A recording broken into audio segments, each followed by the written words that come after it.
My baby age is 5 to 6 years. So இப்போ maximum நிறைய babies கிட்ட இருக்கிற பழக்கம் என்னன்னா பிடிவாதம். இது வேணும்னா எனக்கு வேணும், அங்கேயே கத்தி புரண்டு அது வாங்கிட்டு தான் வருவாங்க.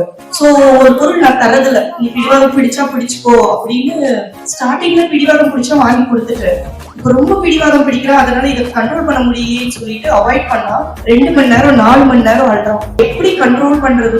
எவ்வளவு நாளா பண்றாரு இது இப்போ ஒரு 6 மந்த் பண்ணிட்டு இருக்கான். அதாவது அவனுக்கு அந்த பொருள் கிடைக்கல இல்லைனாலும் வாங்கி கொடுத்துறேன். நெக்ஸ்ட் டைம் கொஞ்சம் கேப் விட்டுட்டு சர்ப்ரைஸா நீ அன்னைக்கு கேட்க நீங்க வாங்கி தரலன்னா வேற யாராவது வாங்கி தருவாங்களா? அவன் அழுகிறப்ப வேற யாராவது தூக்குவாங்களா? அவங்க அப்பா. ஓகே. நான் எது வேண்டாம்னு சொல்றேனோ அது எல்லாத்தையும் அவர் செய்யும். அப்படி அது கண்ட்ரோல் ஆகாது. இதுதான் சார் பிரச்சனை. எல்லா வீட்லயும் இதுதான் பிரச்சனை. அப்ப ஹஸ்பண்ட கண்ட்ரோல் பண்ண வேண்டியது உங்களோட வேலை. சரி, ரீசன் என்ன அப்படின்னா நம்ம ஒரு விஷயத்தை பிராக்டிஸ் பண்றோம் இல்லையா, அதை கன்சிஸ்டன்சியோட பெர்ஃபெக்ட்டா பிராக்டிஸ் பண்ணணும். சார் இத சொன்னா அந்த ஜென்ஸ் ஏத்திக்கிறதே இல்ல. மேக்ஸिमम ஜென்ஸ் வந்திருக்காரா? இருக்காங்க இங்க அந்த ஜென்ஸ்ங்களா? இல்ல அந்த ஜென்ஸ் இல்ல, உங்க ஜென்ஸ் வந்திருக்காரா?